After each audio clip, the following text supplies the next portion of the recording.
Balimaya Couture ko aw kaw bisimila kunnafoni gafew kɛnɛ kan. Balimaya Couture ka baara ɲɛsinen don kɛrɛnkɛrɛnnenya la an ka ladalafiniw kalali ma.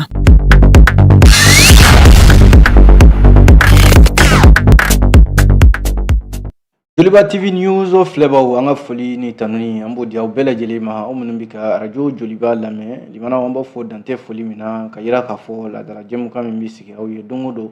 n'an kama kunnafoni gafew olu lakali waati de sele filɛ nin ye nɔ limanaw an bɛ bɛɛ fɔ ka bɛɛ waleɲuman dɔn bi ye juma ye a bɛ bɛn juin kalo tile 9 san 2022 an b'aw fɔ dantɛ foli min na gafew y'u bɔra bi an bɛna minnu kɔnɔkumaw lakali aw ye limanaw a bɛ tali kɛ l'indépendant bɛ yan nɔ. Les soirs bien non, mi Nouvelle Horizon, allez bambolo coréen. Les soirs de Bamako bien, faut passer les échos ma, mais sur la continue aujourd'hui Mali. Ni face de ces vendamado nous amena nous de la calé, abuseka famille sur à la chogomina. Au manamba faut na out danser.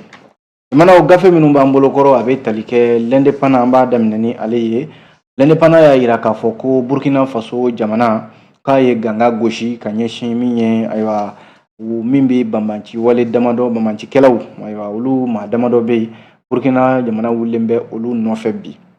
l'indépendant ka kunnafoni la a yira k'a fɔ min ye ayiwa u kɛlen bɛ ka nafolo mugu yɛrɛ de bila ko ni maa min sera ka nin banbanci wale tigilama ninnu ye walima i y'u kibaruya mɛn walima ka se ka ayiwa kibaruya di u ma u bɛ se ka tɛgɛ kɛ u la cogo min na o la sa ayiwa nin bɛ don hukumu kɔnɔna la o de ye banbanciw kɛlɛli Burkina Faso jamana ɲɛmɔgɔw ka hakilila la walasa a yɛrɛla k'a fɔ a bɛ se ayiwa banbanci maa 20 ɲɔgɔnna ma minnu ni Burkina jamana bɛ ka u ɲini bi minnu bɛ tɔn kɔnɔna la n'u kama ko Ansaru Islam Katiba Masina ani jɛkulu wɛrɛw minnu ka walejugu bɛnnen bɛ hadamaden ni kɛnɛ karabali ma walasa Katiba de Masina yɔrɔ ale ni Jenim n'o ye Yad Agali ka jɛkulu ye olu de bolo bɛ ɲɔgɔn bolo a yɛrɛla k'a fɔ u ye walejugu caman de kɛ u ye tiɲɛni caman de kɛ Burkina Faso jamana kɔnɔna la hali Mali yɛrɛ la yan nɔ u bɛ munumunu zalu la yan l'indépendant y'a yira k'a fɔ ko Burkina jamana ayiwa ninnu ye tiɲɛni fanga min bonya Burkina jamana kɔnɔ ko dɔgɔkun laban tɛmɛnen na a kɛra walejugu caman yɛrɛ kɛra ayiwa banbanci ninnu fɛ min kɛra sababu ye maa caman ni tora a la a banbanci ninnu limanaw a bɛ se maa 20 ɲɔgɔnna ma minnu bɛ ka ɲini Burkina jamana fɛ bi a caman si b'a ta san 25 ka taa bila san 50 ɲɔgɔnna de la Burkina jamana y'a yira k'a fɔ ko ayiwa olu kɔni kɛlen bɛ ka nafolo de labila nafolo min b'a daminɛ 100,000 ka taa se 180,000 ɲɔgɔnna ma ni maa min sera ka ayiwa ni banbanci jɛkulu ninnu kibaruya mɛn walima ni sera ka hali ni maa min bɛ jɛ la k'o kofɔ u ye ayiwa k'u na ni nafolo mugu in ta ka di i ma ka yira k'a fɔ ayiwa min ye maa minnu bɛ yen ni ayiwa olu bɛ ka ɲini nin cogoya la a yira k'a fɔ yɔrɔ n'i ye Burkina ni Mali dancɛ lajɛ u b'a fɔ yɔrɔ minnu ma ko zone des 3 frontières ani Mali ni Burkina dancɛ fo ka taa se Guruma kɔnɔna la a yira k'a fɔ Ansaru Islam ale de ka walejugu ka bon ni yɔrɔ kofɔli ninnu na kosɛbɛ n'i y'a lajɛ min ye Katiba Masina Amadu Kufa ka tɔn a yira k'a fɔ o jɛkulu min ni o ni groupe de soutien à l'islam et aux musulmans olu bolo bɛ ɲɔgɔn bolo fo ka taa se Jenim ma ayiwa ni Yad Agali bɛ o jɛkulu ɲɛma a yira k'a fɔ maa minnu bɛ yen ni ayiwa olu de ɲininen bɛ nin ko la walasa u ka se ka tɛgɛ ka se ka kɛ u la fasiri ka lakali la hali n'a sɔrɔla Yad Agali olu kɔni tɔgɔ ma fɔ nin na ani Amadu Kufa fo ka taa se Jafar Diko Ansaru olu tɔgɔ ma fɔ nin ko la nka minnu bɛ yen limanaw ni a fɔra k'a fɔ Burkina jamana bɛ ka olu ɲini bi a yɛrɛ nafolo dadan bɛ u kelen-kelenna bɛɛ lajɛlen ka i n'a fɔ Diko Hamadu n'u kama ko Suka Maide alias Pulutu alias Nuhum alias Salu ale ye ko 1,75 n'ale sera ka ye o bɛ d'o tigi ma min ye Boli Umaru Idrissa alias Umi alias Mokhtar alias Abu Usman ale fana 1,75 o de bɛ da maa tɛgɛ maa min sera ka o kibaruya di limanaw min ye Bari Ɲa ale fana ayiwa sefawari 100,000 ni maa min sera k'o fana kibaruya mɛn o na di o ma min ye Jalo Abdulayi alias Samanyuna alias Hama aya ko ale fana ɲininen bɛ nin ko la 100,000 fana labilalen bɛ ni maa min sera ka o ye min ye Bari Idrissa alias Musare alias Abdelkarim ale fana ko 1,20,000 o de labilalen bɛ ni maa min sera ka o fana ye ani Amadu alias Abu Adama million kɛmɛ de labilalen bɛ ni maa min fana sera ka o tigilama in fana ye limanaw ninnu bɛɛ lajɛlen bamaci jɛkulu gɛlɛnw de ye minnu bɛ ka tiɲɛni kɛ Burkina ni Mali dancɛ fanfɛlaw la Burkina jamana de ko ni maa min kɔni sera k'o kibaruya mɛn nafolo mugu labilalen bɛ ka ɲɛsin o tigilamaw ma limanaw l'indépendant kelen ka kuma la ko an ka kalata sariya min bɛ yen sɛbɛn min bɛ yen n'o bɛ kalata sariya ko fɔ loi électorale ko yɛlɛma dɔɔni donna a kɔnɔna la o ye k'a fɔ ko bugunatigɛ sɛbɛn minnu bɛ an bolo ayiwa k'olu caman bɛ se ka yamaruya ka kala ta ni a ye ko nka min ye hijidenw ye olu bɛ se ka kala ta k'u to hiji kɛnɛ kan o bɛ kɛ cogo min na i bɛ maa de ɲini maa min bɛ se ka kala ta i bɛ yamaruya di a tigilamaa ma n'u k'a ma ko procuration limanaw a yɛrɛla k'a fɔ nin yɛlɛmani damadɔ kɛra conseil des ministres min kɛra kunungo yɛrɛ a yɛrɛ k'a fɔ ko sariya dɔw bɛ yen n'o ye article 4 article 70 article 100 ani article 120 olu de yɛlɛma dɔɔni donna olu la limanaw jamanakuntigi yɔrɔ ale yɛrɛ kun ye yɛlɛma don loi électorale in na kɔsa in na ko dɔgɔkun 2 kɔfɛ juin kalo tile 7 tɛmɛnen in na conseil des ministres senfɛ ko gouvernement ko a bɛ yɛlɛma dɔɔni don min ye ayiwa loi électorale la n'o ye ordonnance dɔ ye k'o ta walasa ayiwa kalata ko in a bɛ se ka ɲɛnabɔ sira caman fɛ cogo min na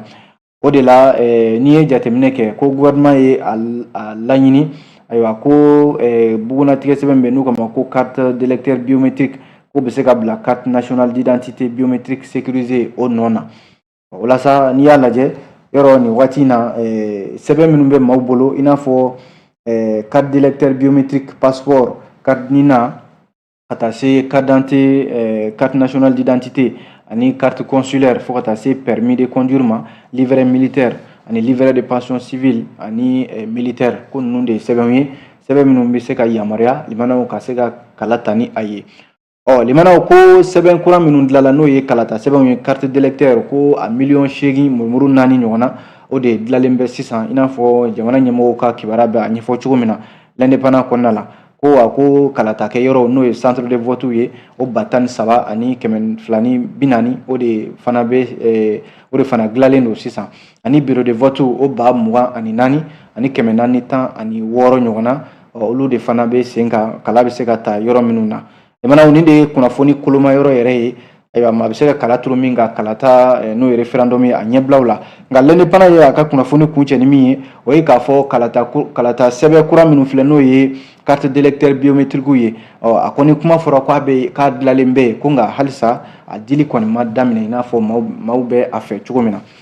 kunnafoni filɛ limanaw an ye nin bɔ l'indépendant kɔnɔna la aw bonya b'a la.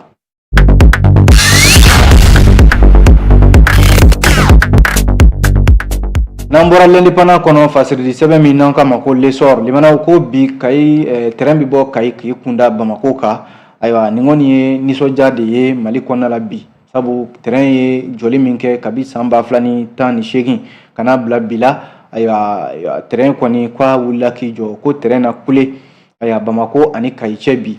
min ye jamana furancɛla fanga ɲɛmɔgɔw de ka wulikajɔ ye nin ye limanaw ka se ka nafolo caman miliyari caman yɛrɛ a bɛ se miliyari 9 miliyɔn 800 na kunkanfɛn ma ayiwa ko o de kɛra sababu ye bi ka se walasa terrain ayiwa terrain min bɛ yen ni jamanadenw kɛrɛnkɛrɛnniyala Kayikaw yɛrɛ Kayikaw ye fɛn bɛɛ lajɛlen kɛ ani laɲini sugu bɛɛ lajɛlen kɛ walasa terrain bɛ se ka wuli cogo min na sabu terrain bɛ tɛmɛ dugu o dugu la Kayi ni Bamako cɛ a bɛɛ lajɛlen bɛ sɔrɔ de kɛ ayiwa terrain wulilen kɔfɛ limanaw k'a bɛna fɔ jamanadenw ka laɲini gouvernement y'i tulo don a kɔrɔla la a yɛrɛ k'a fɔ ayiwa baara boloda cogo de filɛ nin terrain bɛna taa n'i y'a lajɛ ka bɔ Bamako ka taa Kayi ko k'a daminɛ ntɛnɛn o ntɛnɛn alamisa o alamisa ani sibiri o sibiri terrain bɛ bɔ Bamako yan k'i kunda Kayi kan min ye ka bɔ Kayi ka na Bamako o ye tarata o tarata juma o juma ani sibiri o sibiri limanaw nin de ye terrain yɛrɛ ka baara cogoya ye a yɛrɛla k'a fɔ miliyari 9 limanaw o de donna a ko da fɛ min ye terrain jɔyɔrɔw gare minnu bɛ yen n'olu bɛ Bamako ni Kayi cɛ ayiwa ka se ka olu dilan ani ayiwa terrain sira yɛrɛ ayiwa o fana yɔrɔ minnu kun tiɲɛnen don limanaw ka se ka olu dilan nin bɛɛ kun ye mun ye ayiwa layidu min kun taara ayiwa jamana ɲɛmɔgɔw fɛ ko ka terrain wuli ka jɔ limanaw ko o de waliyalen filɛ nin terrain kunkolo minnu bɛ yen ni o ye CC 2205 ani CC 2207 limana olu fana terrain kungolo nunu minan dɔw kun nana ka don olu la o fana bɛɛ lajɛlen ɲɛsira ka sɔrɔ a yɛrɛ k'a fɔ gari minnu bɛ Galugo Mahina Tugoto ayiwa ko olu fana gariw bɛɛ lajɛlen sera ka dilan nin b'a yira k'a fɔ terrain bɛ taa ni ka segin kɔni daminɛ bi yɛrɛ de y'o dɔgɔduma ye ko terrain yɛrɛ a na kɛ a bɛ sira yɛrɛ la ka na ka bɔ Kayi i kunda Bamako yan kan jamana a bɛ tɛmɛ yɔrɔ o yɔrɔ la min ye AMAP maa minnu bɛ Kayi mara kɔnɔna la Bande Musa Sisoko ale ye kunnafoni min ɲini a ko k'a kɛra seli de ye Kayi bi sabu ko n'i y'a lajɛ terrain min bɛ bɔ sɔgɔmada in na Kayi k'i kunda Bamako kan ko nin kɔni bɛna fɔ min ye jamana furancɛla fanga ɲɛmɔgɔw u ka jamanadenw ye laɲini min kɛ u fɛ ka se ka laɲini ninnu ka bila sen kan yɔrɔ terrain bi min ye maaw kɔni caman de taara biye ta AMAP maaw olu taara kunnafoni min ɲini u ye min ye o ye nisɔndiya de bɛ bɛɛ lajɛlen ɲɛda kan ko n'i y'a lajɛ maa minnu bɛ yen n'olu bɛ fɛ ka na terrain fɛ ayiwa caman kun bɛ biye ta yɔrɔ la maaw yɛrɛ kun kɔrɔtɔlen bɛ ayiwa walasa ka se ka terrain ta sabu ko n'i y'a lajɛ sira min n'o ye mobili boli sira ye Bamako ni Kayi cɛ o sira in tɛ sɔn terrain min wulilen filɛ nin ye o maa caman kɔni na i kunda ayiwa terrain kan walasa ka se ka na ka taa ni ka segin kɛ Bamako ani Kayi cɛ kunnafoni filɛ limanaw an ye nin bɔ fasedi sɛbɛn lesɔr kɔnɔ aw bonya b'a la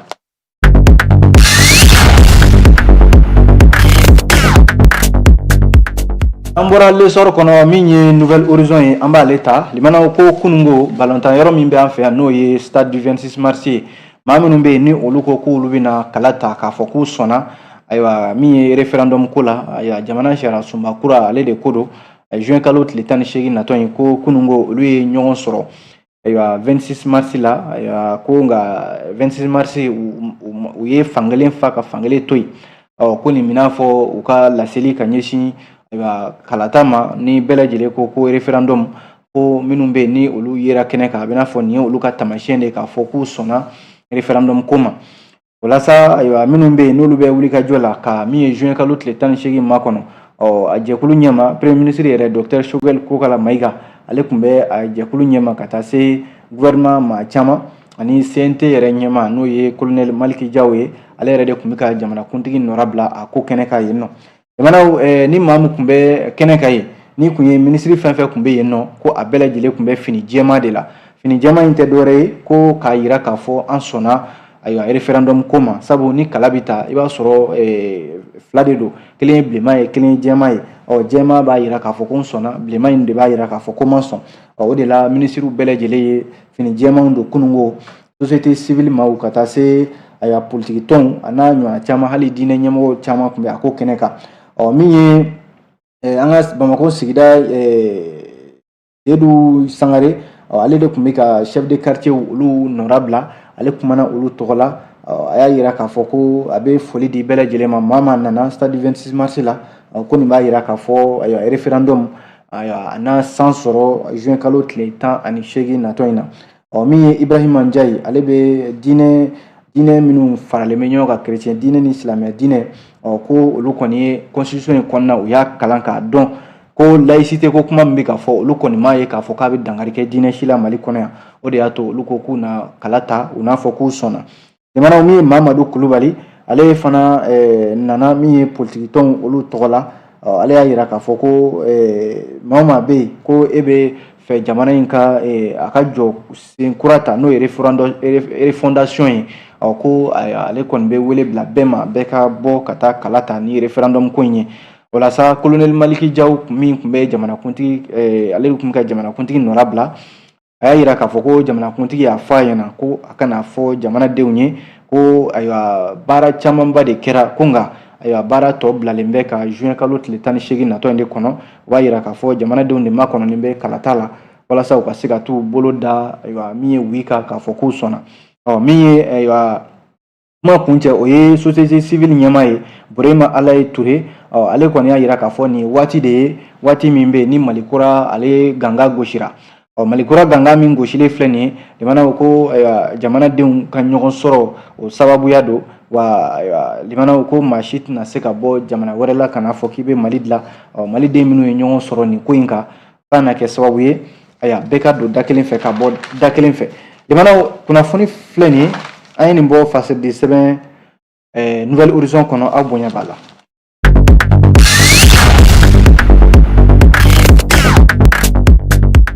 Nambora Nouvelle Horizon kono soir de Bamako kumana limana o soir de Bamako ya ira ka fo abina fo ko ni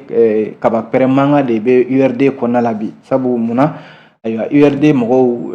no ye politique ton no ye Sumela Sise ala mahinena la Sumela Sise mini aywa aye kalata cham nga fo jamana kuntiya nyini nga alama anoya aye fo kana akadon labanse o Sumela Sise ka politique ton no ye URD a fatule ko politique ton de o masega nyon famia aywa do be nyemo nyini na do ko mason o de kera sababu utara nyon soro sharia ale nyama limana ko kokura willa URD konna labi so de Bamako kala khalila o ka fo ko matan nyona be minu be URD kono kulu gena aywa URD nyemo ko fe no ye gwanyon kulubali wala sa limana ni aywa ko gelemay sabu nunu gene ka ko bo URD konna la wala sa mi lettre do e abina fo o de cira u ka bureau exécutif national ka yireke u bela jilin nyonje ya ko lettre konna la bureau exécutif min be URD tola ay ñogoy min ke juin kalot le folo temene samba flani mois ani saba aka jabala la min ñemgo ya kume honorable Gwanyo Kulubali bolo ko sharia kise min be no kama ko article 1 o ba yira ka fo o terla ka minun be minun togo bena fo sisan professeur Saliku Sanogo ale ñema danga folo yi Seydou Diawara ñema dankan konontonado Abdul Malik Diallo ñema dankan tan flanado Daouda Touré ale premier secrétaire général Ibrahima Sila, deuxième secrétaire général, Maître Demba Traoré, premier secrétaire à la communication, Moussa C. Diallo, deuxième secrétaire à la communication, Soumalo Traoré, premier secrétaire chargé des finances, Ousmane S. Samasekou, premier secrétaire au développement rural, Modibo Traoré, secrétaire général de la section Kolokani, ko nun gena ka bo URD la, Gwanyon Kulubali, ale mi URD nyamaye akafola, ko jalaki min binembe uka. Lemana ko abina fo ye waleya ke min te ben politique ton aka sharia uma wa fana ku tara ye ton were konna la to min be nu ye kunafoni die ka aywa politique ton URD aka nafawu ka aywa olu tien wala sa URD nyama soko alebe ni hakila nta wa bolono blala ka fo mamunu to fole fleni olu koni URD fela shite olu fela ible u gena ka bo URD la limana ni kuma bi fo watimna do kun temenina URD ñemogo dangan folo no professeur Saliku Sanogo ale re tondo sigi no kama ko espoir pour la république et la démocratie ya professeur Saliku Sanogo na jewu lu fana kemeka o ton sigi mana kuna foni flane ayin bo soir de Bamako kono abonya bala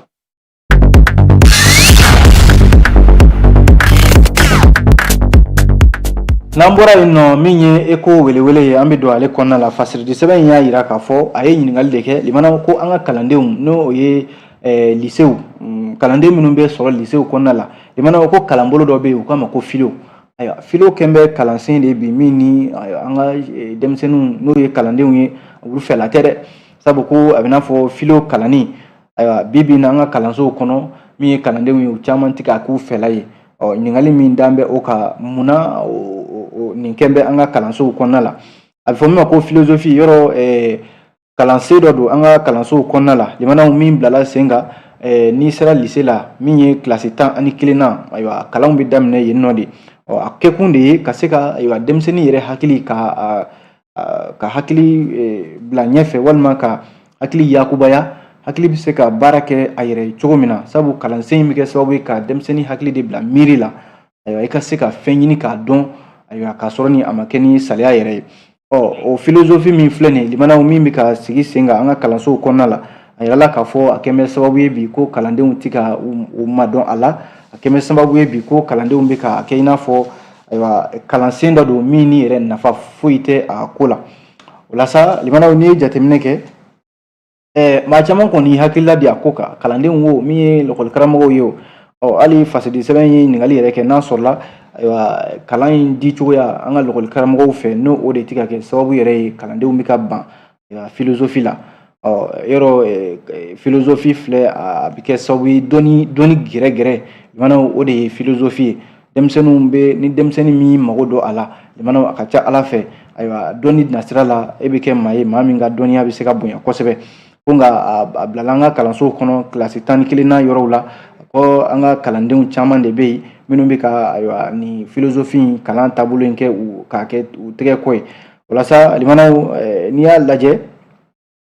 kalanden caman bɛ yen minnu y'a yira k'a fɔ olu tɛ ka a kalan taabolo yɛrɛ olu t'a faamuya de sabu ko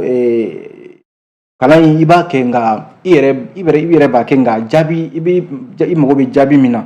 i t'o de sɔrɔ a kɔnɔna la i mago b'a la ka faamuya min sɔrɔ a kɔnɔna la k'i t'o de sɔrɔ o ye kalanden caman de ka hakilila ye i n'a fɔ Adama Jamutene ale ye lɔkɔli karamɔgɔ fana ye ale bɛ lycée privé dɔ la yan a ko philosophie ye ayiwa a bɛ n'a fɔ kalansen don min yɛrɛ ɲɔgɔnna yɛrɛ tɛ yen fiyewu an ka kalansow kɔnɔna la sabu n'i bɛ fɛ ka buna hadamadenya yɛrɛ taabolo dɔn f'i ka philo de kalan n'i bɛ fɛ ka diɲɛ yɛrɛ taabolo dɔn f'i ka philosophie de kalan ko nka ko denmisɛnninw bannen bɛ o kalan ma bi k'a kɛ fɛn wɛrɛ ye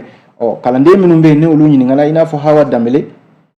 ani Amadu Ɲare olu y'a yira k'a fɔ ko ni olu yɛrɛ bɛ philo kalan k'a bɛna fɔ a b'olu hakili tɔ ɲami ka taa fɛ sabu n'olu sigira kilasi kɔnɔ k'u bɛ philo kalan limanaw fɛn wɛrɛ de bɛna u hakili la hakili kɔni tɛ ye kalansen ye fiyewu caman yɛrɛ bɛ yen olu ko k'olu tɛ hali nɔti sɔrɔ a ko la limanaw ni n'a ɲɔgɔnna caman min ye fasiri ye a ye ɲininkali de kɛ n'a sɔrɔla philo ko ni jamana ɲɛmɔgɔw bɛ se ka sen wɛrɛ ta a ko la sabu a yɛrɛ la k'a fɔ philo daminɛ ni sisan cɛ an ka kalansow kɔnɔna la limanaw taabolo kalansow kɔnɔna la a kan ka lajɛ ani fana n'a sɔrɔla philo bɛ se ka bila sen wɛrɛ kan denmisɛnninw bɛ se k'a faamuya cogo min na n'o tɛ nin taabolo min filɛ nin limanaw ko philosophie kɛ bɛ fɛn de ye an ka kalansow kɔnɔ denmisɛnninw tɛ ka u mago don a la an ye ni kunnafoni bɔ fasidi sɛbɛn les échos welewele kɔnɔ aw bonya b'a la.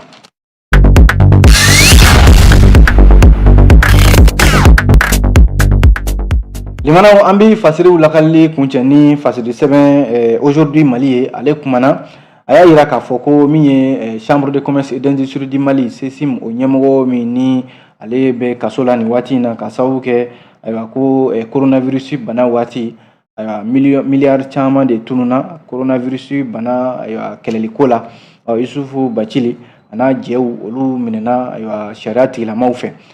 kabi novembre kalo tile 23 tɛmɛnen san 2022 ayiwa a fɔ min ma ko affaire de Covid gate mana ko ni affaire in kɛra sababu ye ka min ye Isufu Bacili ani a nɔfɛ caman ka olu bila kɔlɔsili hukumu kɔnɔ n'o ye sariya ka kɔlɔsili ye ko nka ko a ɲininen bɛ Isufu Bacili fɛ bi ka $150,000 de sara caution la walasa a ka se ka bila liberté provisoire la walasa limanaw ni jateminɛ kɛ min ye Isufu Bacili ko cour d'appel min bɛ Bamako yan chambre d'accusation bɛ cour d'appel la kunnafoniw minnu y'a yira aujourd'hui ka fasiri kɔnɔna la ko procureur général ko a filɛ nin ye ka kunnafoni bɔ ka bin cour suprême ɲɛma Isufu Bacili a n'a tɔ i n'a fɔ Mamadu Sila Sheikh Umaru Kamara Alpha Ka Gindo Lamine Sako ko olu kɔni na to kaso la fɔlɔ nka Isufu Bacili ale kɔni laɲini kɛlen bɛ ale fɛ a ka $150,000 de sara walasa a ka se ka bila limanaw ni jateminɛ kɛ yɔrɔ Isufu Bacili a taalen kɔ kaso la min ye CESIM ye ɲɛmɔgɔ kura yɛrɛ ko o sɔrɔla a la an bɛ waati min na ko sisan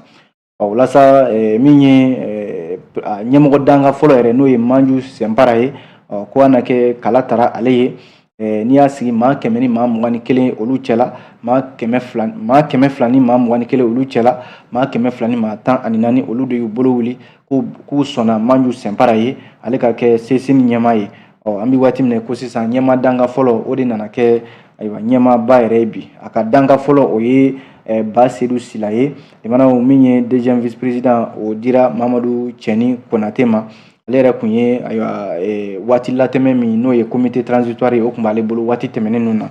Elhaji Abe Haidara ale de ka fasiri don limanaw an ye nin bɔ aujourd'hui Mali kɔnɔna la a bɛ dan sigi kɛ kunnafoni gafew la bi ni Ala sɔnna an na ɲɔgɔn sɔrɔ waati wɛrɛ nataw la an b'aw fo dantɛ foli min na kuma a kan bɛn diɲɛ waati wɛrɛ.